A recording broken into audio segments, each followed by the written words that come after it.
जय हिंद दोस्तों। तो हाजिर हूं मैं आपके सामने। आज लेकर के आया हूं आप लोग की डिमांड पर। बहुत सारे लोग कमेंट कर रहे थे कि सर सी लैंग्वेज पर एक वीडियो बना दीजिए वन लाइनर्स की।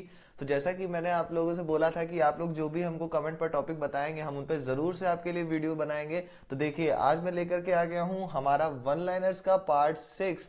ये मेरा क्या है, पार्ट 6 है और ये किस पे बेस्ड है, सी लैंग्वेज पर। ठीक है, यानी सी लैंग्वेज से रिलेटेड जितने भी आपके मोस्ट इंपॉर्टेंट वन लाइनर्स होंगे उसको हम यहाँ पर आज कवर अप करने वाले हैं। ठीक है, तो ध्यान से देखिएगा इस वीडियो को। और हाँ, एक बात और, अगर आप मेरी इस सीरीज को यानी जो मेरी पार्ट 6 तक की ये जो सीरीज है उसको आप 6th पार्ट को ही पहली बार देख रहे हो, यानी आपने इसके पहले जो मेरा part 5th, 4th, 3rd, 2nd और 1st उसको आपने नहीं देख रखा है तो प्लीज मेरी आपसे रिक्वेस्ट है कि आप उसको जाकर के जरूर से देखिएगा यहाँ, क्योंकि हम लोगों की 100% गारंटी है कि यहाँ पर जितने भी हम आपको कंप्यूटर से रिलेटेड क्वेश्चंस करा रहे हैं वही सारे क्वेश्चंस आपको यूपीपीसीएल असिस्टेंट अकाउंटेंट के एग्जामिनेशन में पूछे जाएंगे। ये हम लोग की पूरी पूरी गारंटी है। ठीक है, तो चलिए फिर बिना टाइम गवाए हुए आज की वीडियो को हम लोग स्टार्ट करते हैं, जो कि किस पर बेस्ड है, सी लैंग्वेज पर। आज हम लोग सी लैंग्वेज से related most important one liners को आज हम कवर अप करने वाले हैं। तो चलिए फिर आज के वीडियो के बारे में आपको बता दूं मैं। आज हमारे पास टोटल वन लाइनर्स कितने होंगे, 24। ठीक है, टोटल वन लाइनर्स कितने होंगे, 24 वन लाइनर्स होंगे टोटल। और हम इस वीडियो को आगे बढ़ाते हैं, आगे चलते हैं हम लोग। तो मैं शिवांश सर आपका, आप जुड़े हैं विजन विद आकाश के साथ। आज आपको मैं बताऊंगा सी लैंग्वेज से रिलेटेड वन लाइनर्स। ठीक है, तो चलिए आज का जो हमारा पहला वन लाइनर है वो क्या बोल रहा है। First, we can insert pre written code in a C program by using #include। ठीक है, यानी कि अगर हम इसको हिंदी में पढ़े तो हम #include का उपयोग करके सी प्रोग्राम में पूर्व लिखित कोड सम्मिलित कर सकते हैं। ठीक है, यानी कि अगर जो ये #include है या #include हिंदी में भी वही है। ठीक है, अगर हम इसका यूज करते हैं तो हम किसी भी प्री रिटन कोड को सी प्रोग्राम में इंसर्ट करा सकते हैं। ठीक है, जो कि हम लोग सी लैंग्वेज में, ठीक है, सी लैंग्वेज में इसका यूज होता है। तो जैसे कि मैंने आपको बताया कि यहाँ पर हम लोग सी लैंग्वेज में किसी भी प्री रिटन कोड को अगर हमें सी प्रोग्राम में इंसर्ट कराना है तो वहां पर हम किस चीज का यूज करेंगे, #include का। ठीक है, या फिर इसको आप लोग जो भी अपनी लैंग्वेज बोलते हैं #include। ठीक है, इसको हम लोग यूज कराकर कोई भी प्री रिटन कोड को हम लोग इंसर्ट करा सकते हैं, किसमें, सी प्रोग्राम में। ठीक है, ध्यान से देखिएगा वीडियो को। देखिए सी लैंग्वेज से रिलेटेड जो ये वीडियो है आपके लिए, तो इसमें क्या है, आपको प्रैक्टिकल से रिलेटेड ज्यादा चीजें देखने को मिलेंगी। ठीक है, तो जो लोग इसका प्रैक्टिकल कर चुके हैं उनको तो बहुत ज्यादा मतलब एडवांटेज हो जाएगा ही। ठीक है, उनको देखते ही सारी चीजें समझ में आ जाएंगी। लेकिन अगर आपने प्रैक्टिकल नहीं कर रखा है, ठीक है, आप सिर्फ थ्योरेटिकल बेस्ड नॉलेज रखते हो, तो अगर आपको प्रैक्टिकल को समझना है तो आप मेरी प्लेलिस्ट पे जाइए, मेरी इस चैनल पर ही आप प्लेलिस्ट पर जाइए। वहां पर आपको एक सी लैंग्वेज की ब्रीफ वीडियो आपको मिल जाएगी, वहां पर आप जाकर के उसको देख लेंगे। उसके बाद अगर आप इसको देखेंगे तो आपको पूरी तरीके से ये सारी चीजें आपको समझ में आ जाएंगी। ठीक है, चलिए फिर अभी चलते हैं अपने नेक्स्ट पॉइंट पर। नेक्स्ट पॉइंट हमसे क्या बोल रहा है, second point, the first expression in a for loop is value of the counter variable. Hindi में क्या बोल रहा है, लूप के लिए पहली अभिव्यक्ति काउंटर वेरिएबल का मान है। ठीक है, यानी कि जो हमारी फर्स्ट एक्सप्रेशन होगा, जो हमारा फर्स्ट एक्सप्रेशन होगा किसमें, फॉर लूप में, यानी कि लूप के लिए पहली अभिव्यक्ति, ठीक है, पहली अभिव्यक्ति यानी कि फर्स्ट एक्सप्रेशन जो होगा वो क्या होगा, value of the counter variable, यानी कि काउंटर वेरिएबल का मान है। ठीक है, यहां पर जो हमारा फॉर लूप होगा सी लैंग्वेज में, उसमें जो हमारा फर्स्ट एक्सप्रेशन होगा वो होगा counter of the value of the counter variable. ठीक है, value of the counter variable. ठीक, नेक्स्ट पॉइंट हमसे क्या बोल रहा है, third, break statement is used for quit the current iteration. ध्यान से देखिएगा, ब्रेक स्टेटमेंट किस चीज के लिए यूज होता है, क्विट द करंट इटरेशन, यानी वर्तमान पुनरावृत्ति से बाहर निकलने के लिए ब्रेक स्टेटमेंट का उपयोग होता है। ठीक है, यानी कि ब्रेक स्टेटमेंट किस लिए यूज होता है, जो हमारा करंट इटरेशन है, करंट इटरेशन यानी कि वर्तमान पुनरावृत्ति, इससे अगर हमें बाहर निकलना है तो फिर हम किस चीज का यूज करेंगे, ब्रेक स्टेटमेंट का यूज हम करेंगे। ठीक, चलिए अब चलते हैं नेक्स्ट पॉइंट पर। नेक्स्ट पॉइंट हमसे क्या बोल रहा है, fourth point, continue statement used. अब यहां पर देखिएगा, यहां पर किसका यूज बता रहा है, कॉन्टिन्यू स्टेटमेंट, और ऊपर किसका बताया था, ब्रेक स्टेटमेंट का। यही सब चीजें आपको थोड़ी थोड़ी जो है वो आपको ध्यान में रखनी है। ठीक है, तो उम्मीद करता हूं आप लोग, मैं जैसा कि हर वीडियो में बोलता हूं कि आप लोग कॉपी पेन लेकर के बैठा करिए, तो आपको जो भी इंपॉर्टेंट लगे उसको आप लोग जरूर से नोट डाउन आप लोग कर सकते हैं। ठीक है, तो फिलहाल यहां पर भी जो भी आपको इंपॉर्टेंट पॉइंट लगे, जो भी आपको इंपॉर्टेंट वन लाइनर लगे, उसको जरूर से नोट डाउन करिएगा।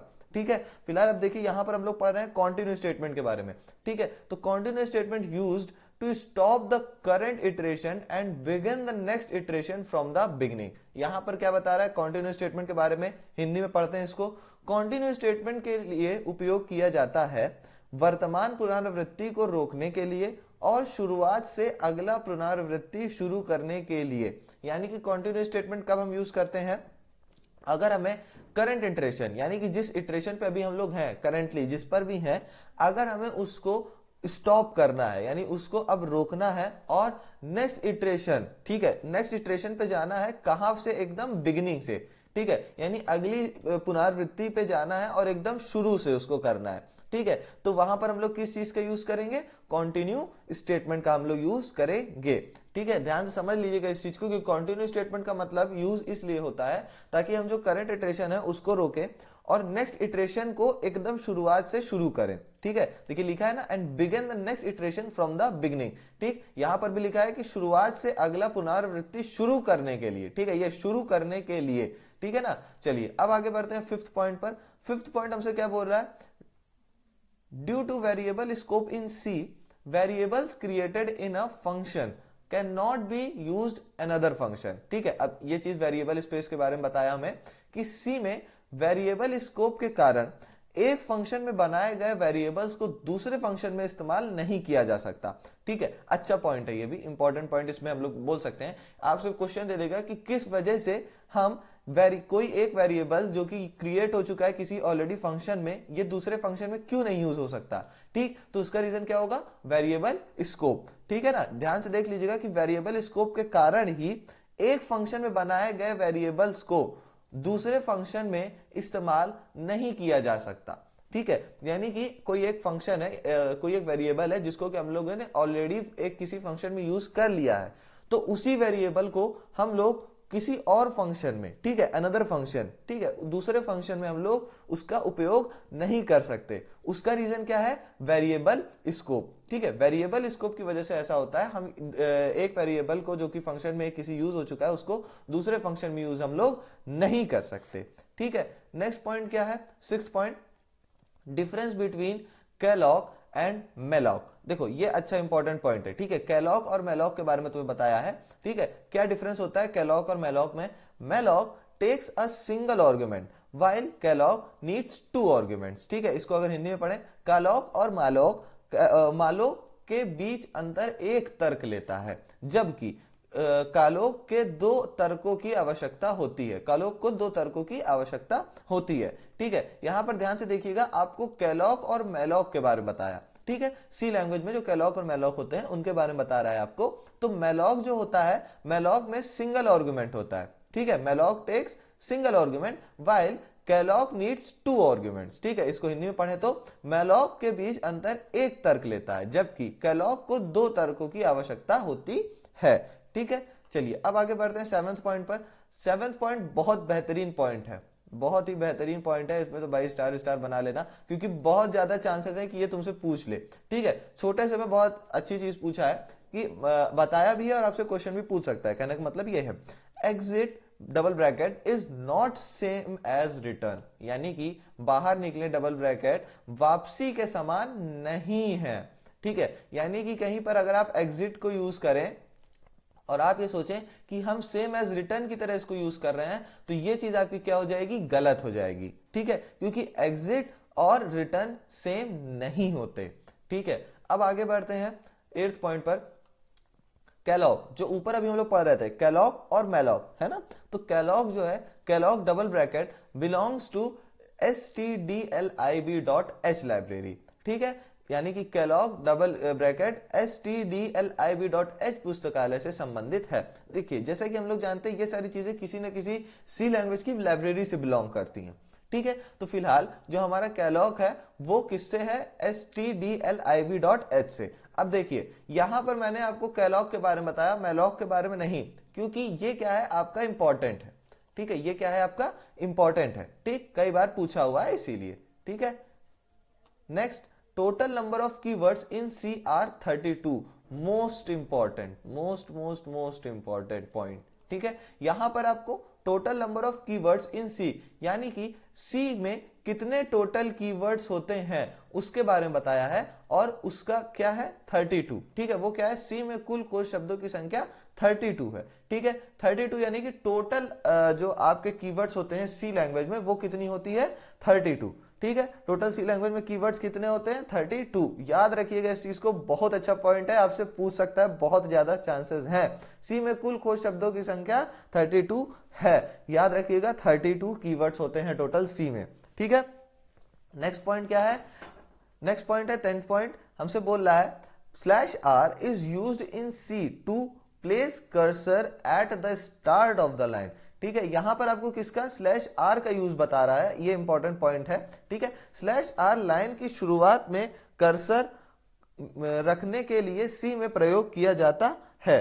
ठीक है, यहां पर आपको स्लैश आर का यूज बता रहा है कि अगर हमें अपने कर्सर को स्टार्टिंग ले जाना है, स्टार्टिंग पे ले जाना है किसी भी लाइन पे, तो हमें किसका यूज करना होगा स्लैश आर का। ठीक है, अगर आपने मेरी इसके पिछले पार्ट वाली वीडियो देखी है, जो लोग रेगुलर देख रहे हैं उनसे मैं ये क्वेश्चन करूंगा कि जैसा कि मैं आपको अपने वीडियो में बताया था एमएस वर्ड वाले में, कि अगर हमें किसी लाइन के स्टार्टिंग में अपने कर्सर को ले जाना है, ठीक है, किसी लाइन के स्टार्टिंग में अपने हमें कर्सर को ले जाना है, तो हम वहां किस की का यूज करते हैं। तो जरूर से आप लोग कमेंट करके ये चीज मुझे बताइए। ये चीज मैं जानना चाहता हूं कि आप लोग रेगुलर वीडियो देख रहे हो कि नहीं देख रहे हो, प्रिपरेशन अच्छी चल रही है कि नहीं चल रही, एग्जाम डेट्स नजदीक आती जा रही है, प्रिपरेशन करो भाई अच्छे से। ठीक है, तो अभी यहां पर आप लोग एमएस वर्ड में हम लोग किस शॉर्टकट के थ्रू या किस की के थ्रू हम लोग किसी, अगर हमें लाइन पर है, किसी भी लाइन पर है और हमें उस लाइन की एकदम स्टार्टिंग पर जाना है, स्टार्ट ऑफ द लाइन पर जाना है, तो हम वहां किस की का यूज हम करते हैं, कमेंट बॉक्स में जरूर जाके कमेंट करके बताइएगा। ठीक है, यहां पर फिलहाल अब देखो, अगर सी लैंग्वेज की बात करें तो सी लैंग्वेज में स्लैश आर से हम लोग अपने कर्सर को किसी भी स्टार्ट ऑफ द लाइन पर हम लोग रख सकते हैं। स्लैश आर लाइन की शुरुआत में कर्सर रखने के लिए सी में प्रयोग किया जाता है। ठीक है, अब आगे बढ़ते हैं 11th पॉइंट पर। 11th पॉइंट हमसे क्या बोल रहा है, rand double bracket function returns integer value, यानी कि रैंड फंक्शन रिटर्न पूर्णांक मान। ठीक है, अब आगे बढ़ते हैं अपने 12th पॉइंट पर। 12th पॉइंट हमसे क्या बोल रहा है, the compiler in C ignores all text till the end of line using double slash. ठीक, यानी सी में कंपाइलर डबल स्लैश का उपयोग करके लाइन के अंत तक सभी टेक्स्ट को अनदेखा करता है। अगर हम लोग कंपाइलर यानी कि द कंपाइलर इन सी, यानी जो सी में, सी प्रोग्राम में जो हमारा कंपाइलर होता है, इसमें अगर हमें कोई भी टेक्स्ट मतलब ignores all text till the end of the line using, ये सारे के सारे टेक्स्ट को इग्नोर करता चला जाता है जब तक जो हमारी लाइन का एंड है वो क्या वो उस मतलब उसमें क्या होना चाहिए, डबल स्लैश। ठीक है, यानी सी में कंपाइलर डबल स्लैश का उपयोग करके लाइन के अंत तक सभी टेक्स्ट को अनदेखा करता है।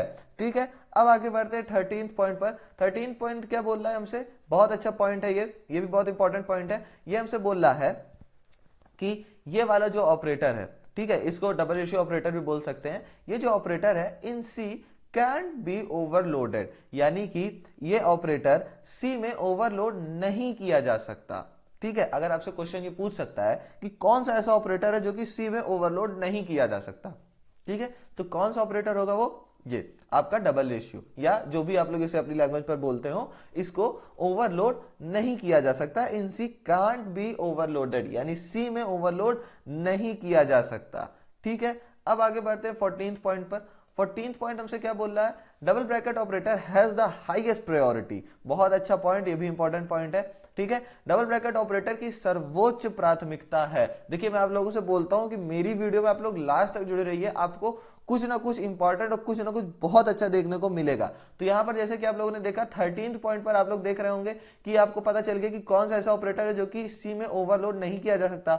14th पॉइंट पर आपने देख लिया कि कौन सा ऐसा ऑपरेटर है जिसकी की हाईएस्ट प्रायोरिटी होती है। ठीक है, यानी कि ये जो ऑपरेटर होता है इसकी सर्वोच्च प्राथमिकता है। ठीक है, अब आगे बढ़ते हैं 15th पॉइंट पर। 15th पॉइंट क्या बोल रहा है, read a character from a file is the purpose of जीईटीसी डबल ब्रैकेट। ठीक, यानी फाइल से एक वर्ड पढ़ें, जीईटीसी डबल ब्रैकेट का उद्देश्य है। अब यहां पर आपसे ये पूछ सकता है कि भाई जीईटीसी का क्या यूज है। ठीक है, पेपर में पूछ लेगा जीईटीसी डबल ब्रैकेट का क्या यूज है। ठीक है, किसमें, सी प्रोग्राम में या सी लैंग्वेज में। ठीक, तो हम क्या बताएंगे, read a character from a file. ठीक, यानी किसी एक कैरेक्टर को अगर हमें रीड करना हो किसी एक फाइल में, तो हम वहां पर किस पर्पस किसका यूज करते हैं, GETC डबल ब्रैकेट का। ठीक है, नेक्स्ट पॉइंट क्या है, difference between structure and union is the way memory is allocated, यानी संरचना और संघ के बीच अंतर है जिस तरह से स्मृति आवंटित की जाती है।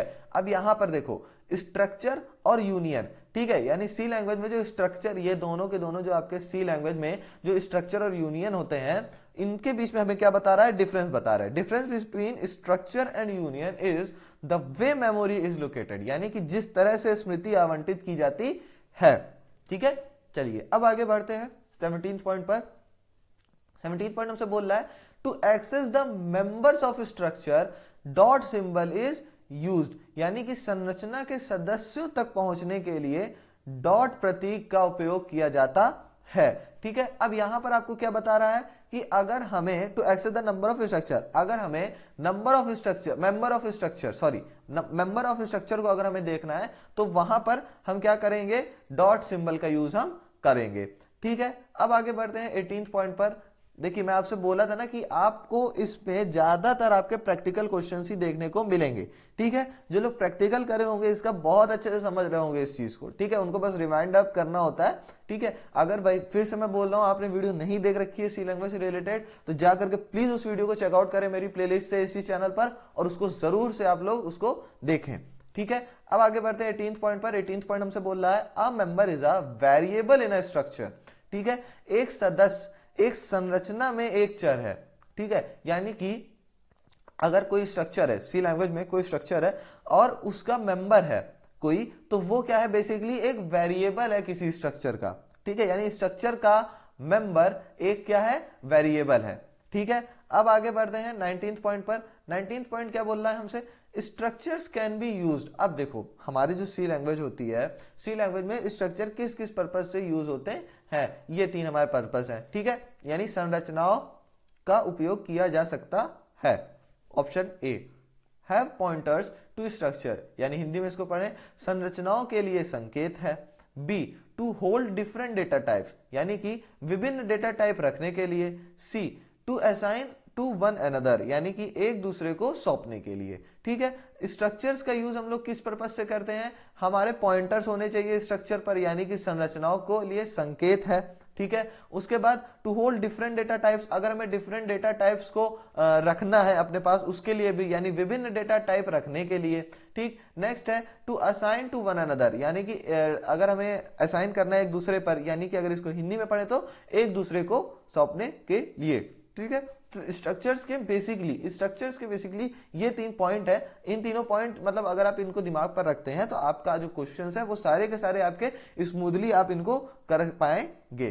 ठीक है, अब क्या है अपना 20th पॉइंट भाई, फुल फॉर्म मैं अपने हर वीडियो में बोलता हूँ यार, थक गया बोलते बोलते कि फुल फॉर्म प्रिपेयर कर लेना। फुल फॉर्म कोई भी पूछ लेगा और मैं 100% श्योर हूं फुल फॉर्म आएगा ही आएगा किसी भी स्थिति में।